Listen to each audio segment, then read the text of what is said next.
अत्र भवतां स्वागतम्। पूर्वं प्रतिपादितं यत् विद्यानाथस्य उपमालक्षणे यदि भिन्नेन इति पदं दीयते तदा उपपादिका या भवति उपमा तस्याम् अव्याप्तिः भवति। एवमेव च रसनोपमायाम् अव्याप्तिः भवति। एवं दोषद्वयं मुख्यरूपेण गतदिने प्रदर्शितम्।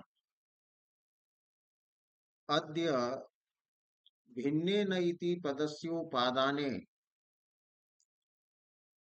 अन्ये ये दोषा अवशिष्टाः ते विचार्यन्ते। अप्पै दीक्षितः वदति यत् विद्यानाथलक्षणे एकदा इति प्रयुक्तं वर्तते पदम्। तो एकदा इति पदस्य वैयर्थ्यं भवति। यतो हि यत्र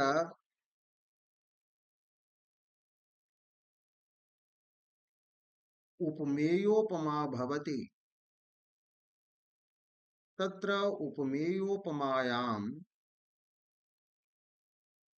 उपमालक्षणस्य अतिव्याप्तिं वारयितुम् एकदा इति पदं विद्यानाथेन प्रयुक्तम्। किन्तु अत्र अप्पै दीक्षितः वदति उपमेयोपमायाम् उपमानतावच्छेदकयोः द्वयोः अपि तद्भिन्नत्वाभावेन उक्तविशेषणेनैव एकदा इति विशेषणेनैव उपमेयोपमायाम् अतिव्याप्तेः सिद्धि भवति। तर्हि एकदा पदस्य यः प्रयोगः कृतः स प्रयोगः व्यर्थः भवति। यतो हि उपमेयोपमायाम् उपमानतावच्छेदकम् उपमेयतावच्छेदकं च एकस्मिन्नेव पदार्थे भवति। अतः उपमाने तद्भिन्नत्वं न भवति। उपमेयोपमा यथा भवति चंद्र इव मुखम मुखम इव चंद्र। तर्हि अत्र चंद्र रूपे पदार्थे उपमानतावच्छेदकं चंद्रत्वं भवति। एवं अपरस्मिन् वाक्ये मुखम इव चंद्रः यदि उच्यते तर्हि उपमेयतावच्छेदकं चंद्रत्वम् एव भवति। एवं उपमेयोपमायाम् उपमानतावच्छेदकस्य उपमेयतावच्छेदकस्य च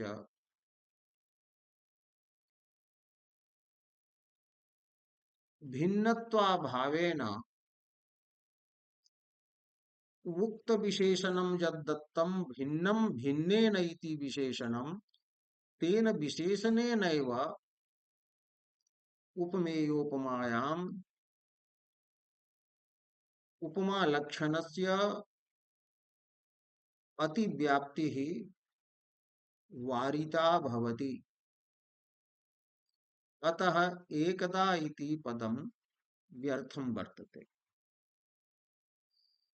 पुनश्च अपैदीक्षितेन उच्यते यदि भिन्नेन इति पदं दीयते तदा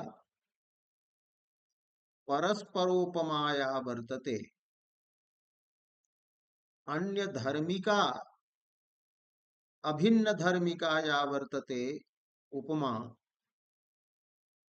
तत्र उपमा लक्षणस्य अव्याप्तिः भवति। तत्र परस्परोपमा का वर्तते? अस्याः उदाहरणं रघुवंशतः प्रस्तौति अपैदीक्षितः। रजोभिः स्यन्दनोद्धूतैर्गजैश्च घनसन्निभैः भुवस्तलमिवं व्योम कुर्वन् व्योमेव भूतलम्। रघुवंशे रघोः दिग्विजयस्य वर्णनम् अस्मिन् पद्ये वर्तते। तत्र युद्धस्थले रजांसि धूलयः उत्तिष्ठन्ति, रथाः गच्छन्ति, अतः रथैः स्यन्दनैः उद्धूतानि उत्थापितानि यानि रजांसि सन्ति तानि रजांसि आकाशे गच्छन्ति। एवं युद्धक्षेत्रे मेघसदृशाः गजाः सन्ति। तर्हि यत्र कालिदासः वदति धूलयः एतावत्यः आकाशे व्याप्ताः, ये न प्रतीयते यत् राजा रघुः आकाशं भूतलम् इव करोति। यतो हि भूतले धूलयः भवन्ति, रजांसि भवन्ति, रजांसि उत्थाय आकाशे घनीभूतानि, अतः तत्र प्रतीयते यत् आकाशः भूतलमिव अस्ति। पुनश्च आकाशे मेघाः भवन्ति। युद्धक्षेत्रे पृथिव्याम् अनेके मेघसदृशाः गजाः सन्ति। तो एतैः गजरूपैः मेघैः प्रतीयते यत् भूतलम् आकाशमिव वर्तते, आकाश इव अस्ति। अतः अस्य पद्यस्य तात्पर्यं वर्तते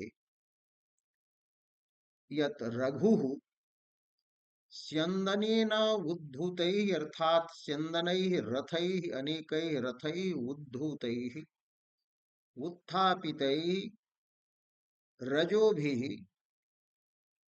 व्योम आकाशं भुवस्तलमिव करोति।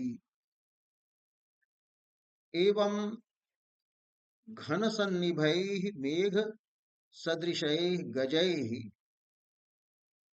स रघुः भूतलं व्योम इव करोति। आकाशे मेघा भवन्ति यत्र मेघसदृशाः गजाः सन्ति भूतले अतः आकाशेन भूतलम् उपमीयते। रजांसि भूतले भवन्ति किन्तु इदानीं रजांसि आकाशे सन्ति अतः आकाशः भूतलेन उपमीयते। राजा रघुः एवं स्यन्दनोद्धूतैः रजोभिः व्योम आकाशं भुवस्तलमिव करोति पुनश्च घनसन्निभैः गजैः भूतलं व्योम इव करोति। एतत् कुर्वन् स दिग्विजयार्थं प्रस्थितः इति भावः वर्तते। अत्र परस्परोपमा वर्तते। तर्हि भूतलस्य उपमा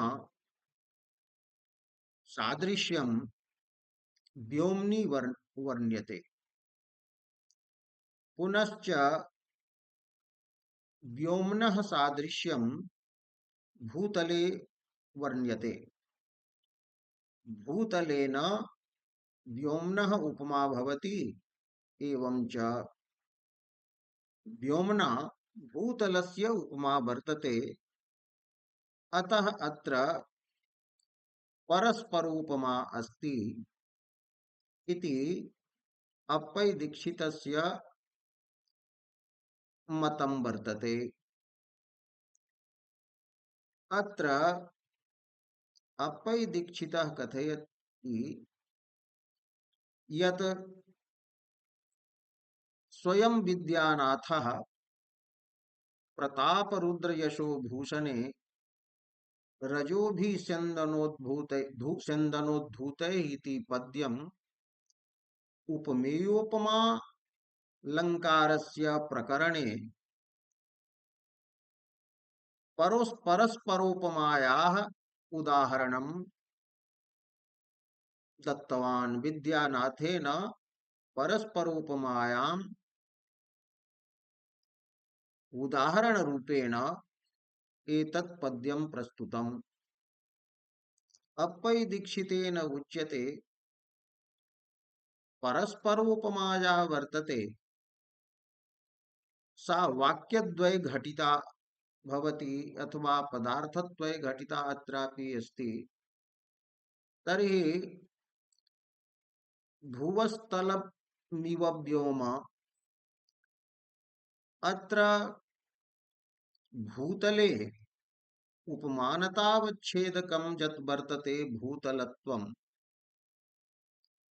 तदेव अग्रे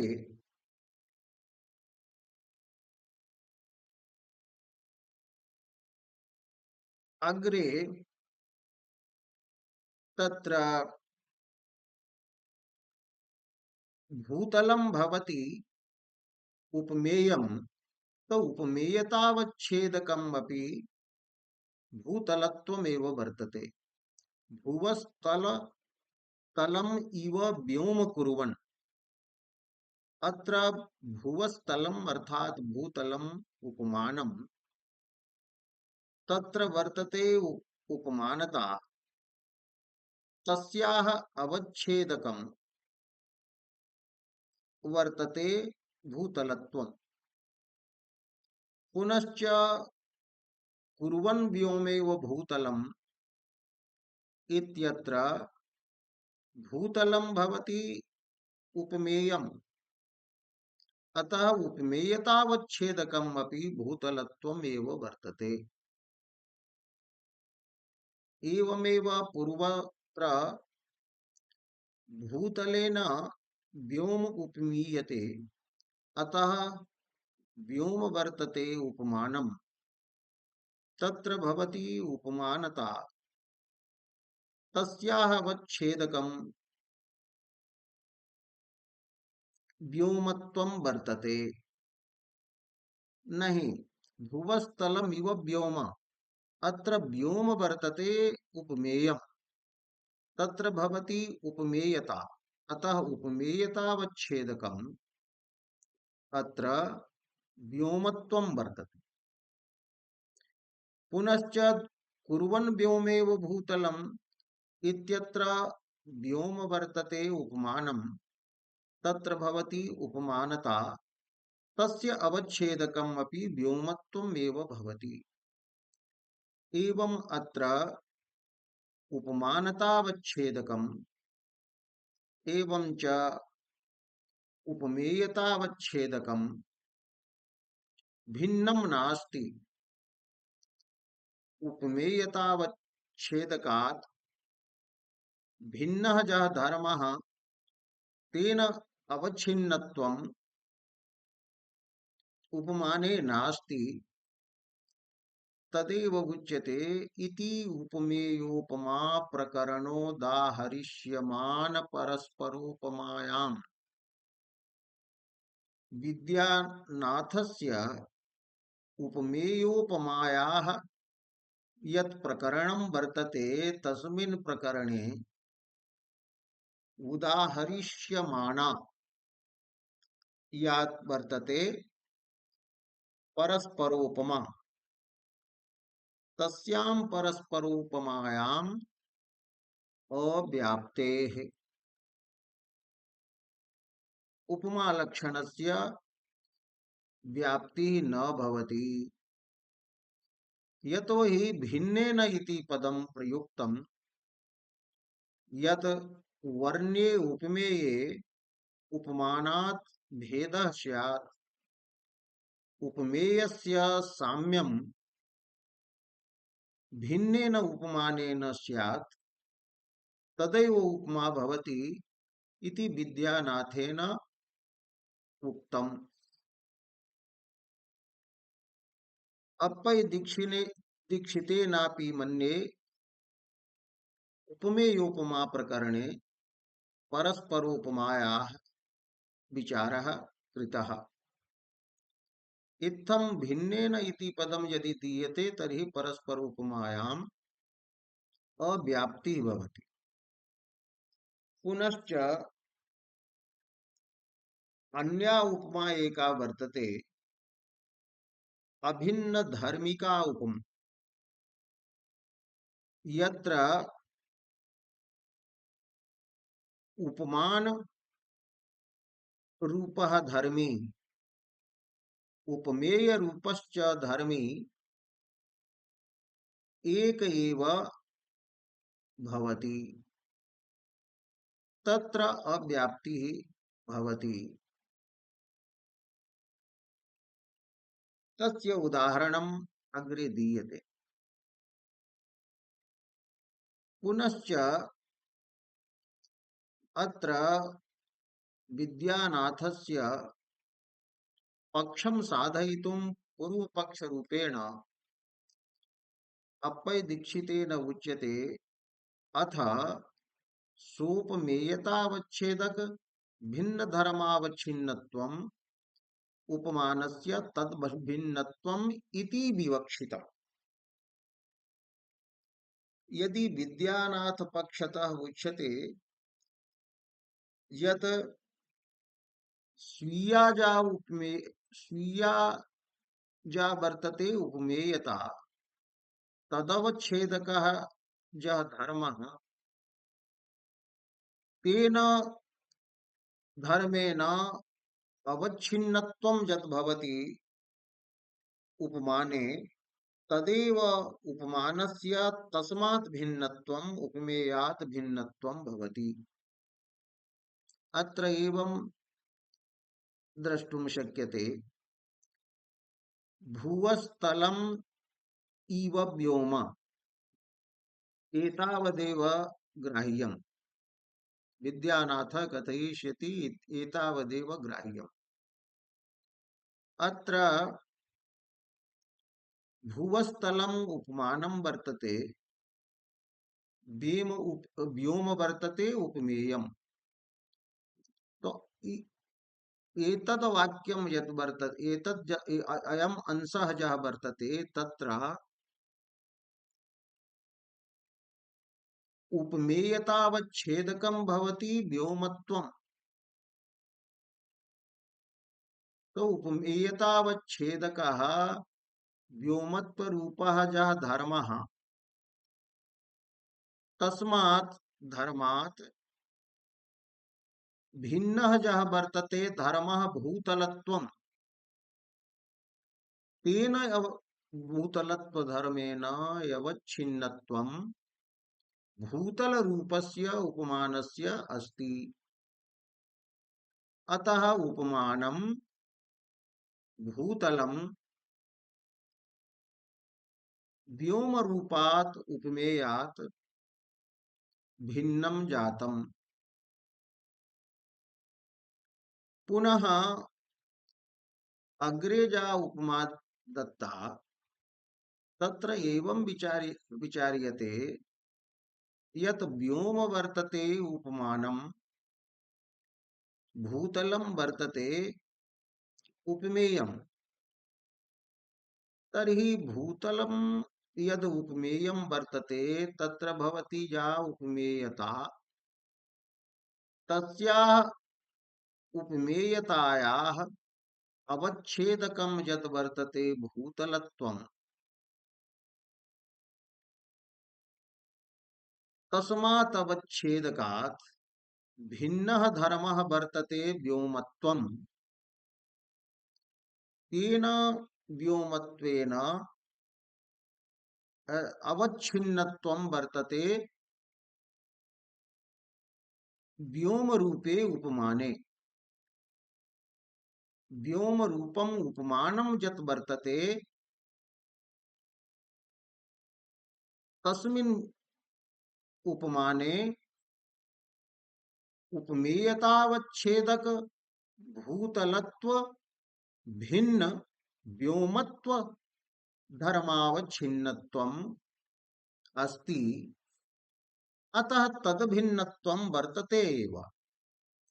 तस्मात् परस्परोपमायाम् अव्याप्तिः या प्रदर्शिता उपमा लक्षणस्य सा तत्सम्यक् नास्ति।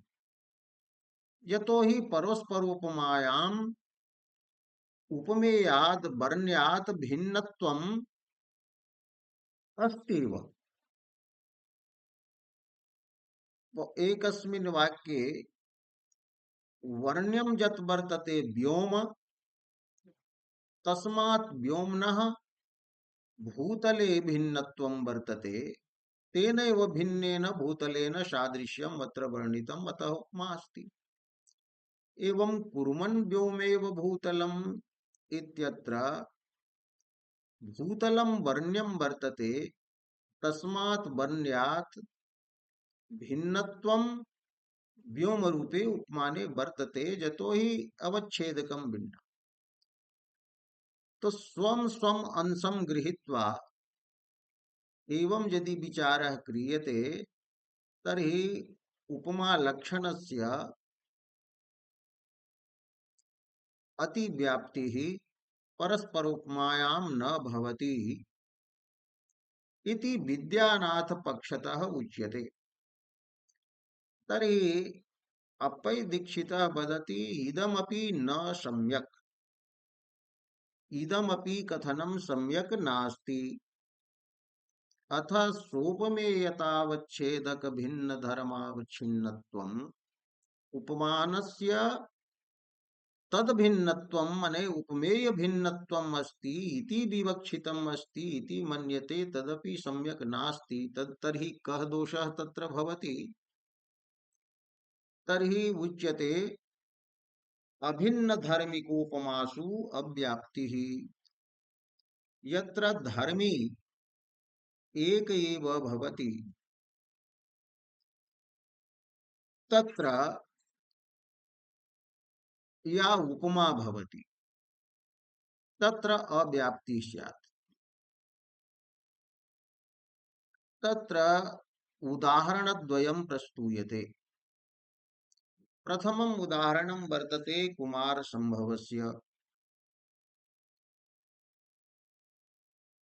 पार्वत्या सह विवाहं कर्तुम् उद्यतं भगवन्तं शिवं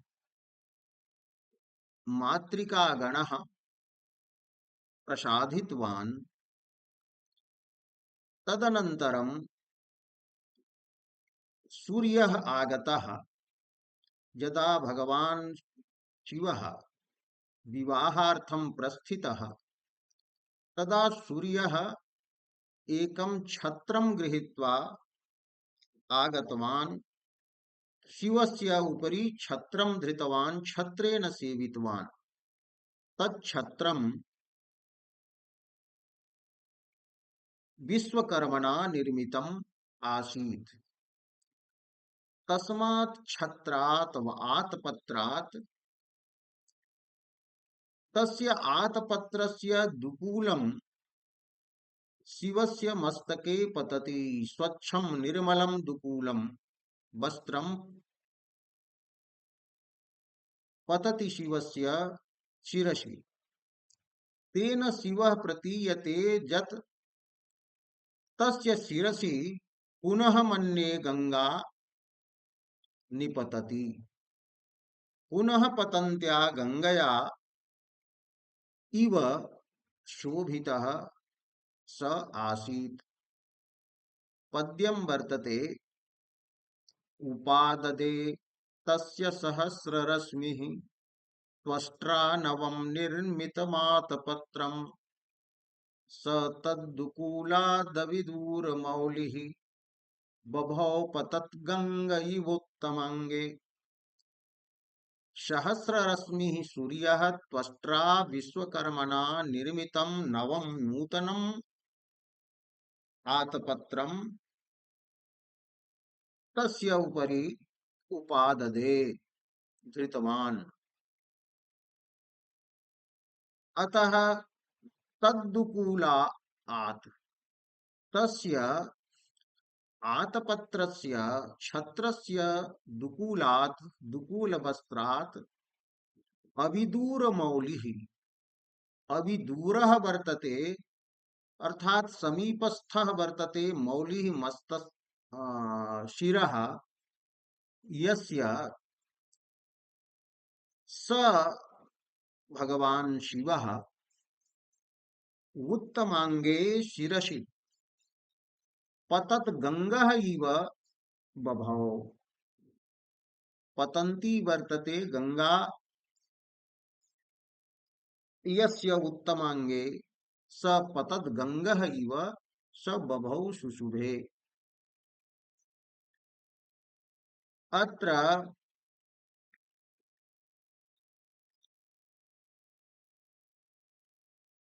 स इति पदेन बोध्यः परमेश्वरः यः वर्तते शिवः परमेश्वरः स उपमेयः वर्तते। एवं पतत गंगः इति उक्तं कि पतत गंगः इव स परमेश्वरः शुशुभे। तो पतंती गंगा यस्य उत्तमांगे अस्ति, यस्योपरि उत्तमांगे पतंती गंगा अस्ति। तो पतत गंगा कः वर्तते? शिवः एव परमेश्वरः एव वर्तते। तर्हि अप्पै दीक्षितः कथयति अत्र स तद्दुकूलात् अविदूर मौलिः स परमेश्वरः पतत गंगः परमेश्वरः इव बभौ शुशुभे। अत्र पतत गंगत्वम् इति धर्मः भिन्नः वर्तते। किंतु धर्मी परमेश्वरः एव वर्तते। यतो हि पतन्ती गंगा कस्य उपरि वर्तते? तो परमेश्वरः शिवः। तो अत्र पतत गंगः परमेश्वरः इव स परमेश्वरः बभौ इति विवक्षति अप्पै दीक्षितः। तर्हि अत्र धर्मी परमेश्वरः एव वर्तते। किंतु तत्र पूर्वं परमेश्वरत्वरूपः धर्मः सामान्यरूपः वर्तते। उपमानभूतः यः परमेश्वरः तत्र पतन्ती गङ्गायपि धर्मरूपेण विराजते। तर्हि पतद् गङ्गा विशिष्ट परमेश्वरत्वरूपः धर्मः एवं केवल परमेश्वरत्वरूपः धर्मः परमेश्वरे एव अस्ति। तो परमेश्वर रूपः धर्मी अत्र एकः वर्तते, अभिन्न। तो अभिन्न धर्मिका अत्र उपमा भवति। तर्हि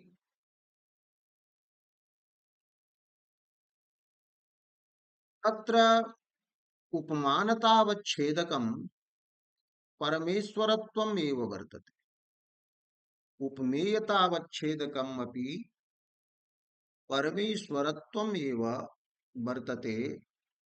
अतः अत्र उपमाने उपमेय भिन्नत्वं नास्ति। एवं च वर्ण्यः यः वर्तते परमेश्वरः, पतत् गङ्गत्वेन वर्ण्यः यः वर्तते परमेश्वरः, तत्रापि परमेश्वर भिन्नत्वं नास्ति। तर्हि अत्र अभिन्न अभिन्नः भवति धर्मी यस्यां सा या वर्तते उपमा, तस्याम् अभिन्न धर्मिकायाम् उपमायाम् अत्र विद्यानाथ लक्षणस्य अव्याप्ति भवति। एवं द्वितीयम् उदाहरणं दीयते। द्वारं द्वारम् अटन भिक्षुः शिक्षत्येव न जाचते, अदत्वा मादृशो मा भुः, दत्वा त्वं तादृशो भव। भिक्षुः प्रतिद्वारं भिक्षार्थम् अटति, भिक्षां याचते, भिक्षां देहि इति। अत्र कवि कथयति कि द्वारं द्वारं यह भिक्षुः अटति गच्छति, स वस्तुतः शिक्षति, शिक्षां ददाति। एवं शिक्षति वस्तुतः स न याचते। किम शिक्षति, किम शिक्षयति। अत्र शिक्षति इति पदं प्रयुक्तं वर्तते। किम शिक्षयति,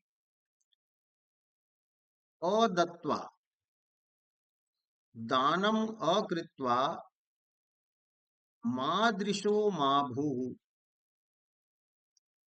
त्वं मादृशः।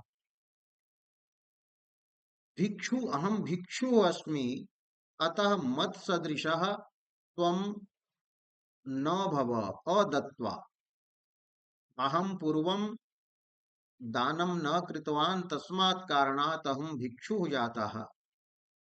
अतः त्वमपि किमपि मह्यं न दत्वा मादृशः भिक्षुः त्वं न भव, मा भव, भूः न भव। किंतु दत्वा, भिक्षां दत्वा त्वं तादृशो भव। कि त्वं यादृशः असि, अर्थात त्वं भिक्षुः नासि, तथैव त्वादृशः भवः अभिक्षुः एव भवः, भिक्षु त्वं न भव। अत्रापि अप्पै दीक्षितः कथयति, दत्वा त्वं त्वादृशो भव। अत्र युष्मत्पदेन वाच्यः यः कश्चन वर्तते पुरुषः, दाता,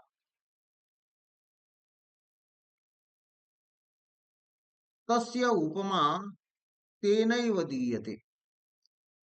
अत्र त्वादृशः इत्यत्र जुषुमत्पदवाच्यः यः पुरुषः वर्तते स वर्तते उपमानम्।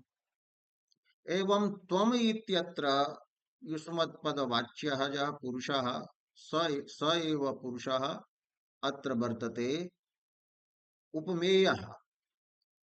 अत्र त्वादृक् पदघटक युष्मत् युष्मत् शब्द वाच्यः वर्ण्यः वाच्यः यः वर्तते अर्थः, एवं त्वमिति पदेन वाच्यः यः वर्तते अर्थः पुरुषः, तद्वयोः अभेदः वर्तते। विद्यानाथेन उक्तं यत् भिन्नेन पदार्थेन वर्ण्यस्य सादृश्यं साम्यम् उपमा भवति। अत्र तु त्वं पदेन बोध्यः यः पुरुषः, तस्मात् भिन्नत्वं त्वादृक् पद बोध्ये त्वादृक् पद घटक युष्मत् पद बोध्ये पदार्थे भेदः नास्ति। त्वं त्वादृशो भव। हे हे दाताराम, अथवा कश्चन हे दाता देवदत्त दत्त, मह्यम दत्त्वा त्वं तादृशो भव। त्वं तादृशो भव इत्यत्र अभिन्न धर्मिका उपमा वर्तते। त्वं पदेन यः धर्मी बोध्यते, यः पुरुषः बोध्यते, स एव उपमेयः वर्तते। एवं त्वादृक् पद घटक युष्मत् शब्देन यः पुरुषः बोध्यते स एव पुरुषः बोध्यते। अतः स एव उपमानं वर्तते। अतः वर्ण्यात् तत्र भेदः नास्ति। तो दानं कृत्वा दानेन त्वं त्वादृशो भव इति विवक्षितम् अस्ति कि त्वं दाता भव इति तात्पर्यं वर्तते। अदाता न सन् त्वं दाता भव। तो अदातृत्वं यदि भवति त्वयि, तर्हि मादृक्त्वं भवति, और दातृत्वं यदि भवति तर्हि त्वयि त्वादृक्त्वम् एव भवति।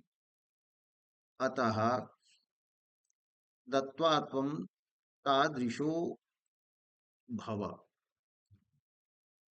अग्रे एतदेव प्रतिपादयति इत्यादि अभिन्न धर्मिकोपमासु।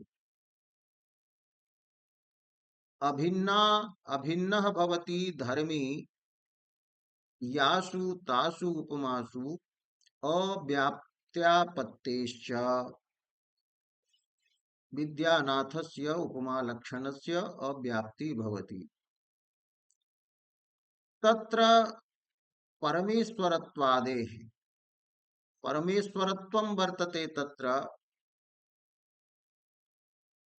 एवं दत्त्वा त्वं तादृशो भव इत्यत्र युष्मत्वं यत् वर्तते त्वत्पदबोध्ये पदार्थे युष्मत्वम् अथवा देवदत्तादित्वं यदस्तु प्रसंगवशात्, तो युष्मत्वम् एव अत्र उपमानतावच्छेदकं वर्तते, उपमेयतावच्छेदकम् अपि वर्तते।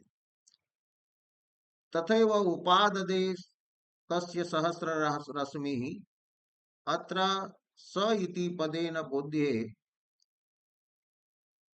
बोध्ये उपमेय भूते परमेश्वरे परमेश्वरत्वम् अवच्छेदकं वर्तते। एवं पतत् गंगः परमेश्वरः इव बभौ इत्यत्रापि उपमानतावच्छेदकं परमेश्वरत्वम् एव वर्तते। तत्र परमेश्वरत्वादेः सोपमेयतावच्छेदकस्य एव उपमानतावच्छेदकत्वात्। एवं विद्यानाथेन उक्तं यत् आसीत् कि भिन्नेन पदार्थेन वर्ण्यस्य सादृश्यं साम्यम् उपमा भवति। तत्र भिन्नत्वं वर्ण्य भिन्नत्वम् उपमाने यत् दीयते तन्न संगच्छते। तथा सति उपपादिका जा उपमा वर्तते तस्याम अव्याप्ति भवति। रसनोपमाया वर्तते तस्याम अव्याप्तिः भवति। एवं उपमेयोपमायां लक्षणस्य अतिव्याप्तेः वारणाय एकदा इति यत् पदं प्रयुक्तं तस्य पदस्यापि व्यर्थता भवति। यतो हि भिन्नेन इति विशेषणेनैव उपमेयोपमायामपि अतिव्याप्तेः वारणं भवति। एवं परस्परोपमायाम् अव्याप्ति भवति। अभिन्न धर्मिकासु उपमासु अव्याप्ति भवति इति अप्पय दीक्षितेन विद्यानाथस्य उपमा लक्षणे भिन्नेन इति यत् पदं प्रयुक्तं तत् समालोचितम्। अप्पय दीक्षितेन समालोचना विधीयते। पश्चात् पंडितराज जगन्नाथेन बहुत्र बहुत्र अप्पय दीक्षित मतमेव समालोचितम् इति तु अन्यत्। किन्तु अत्र मुख्यम् उद्देश्यं वर्तते चित्रमीमांसा कारः किं वदति तस्य का मतिः कः विचारः तदेव पादनीयः अस्ति। एवं अद्य भिन्नेन इति पदस्य प्रयोगेन यः दोषः आगतः विद्यानाथस्य उपमा लक्षणे तत् प्रतिपादितम् इति शम्।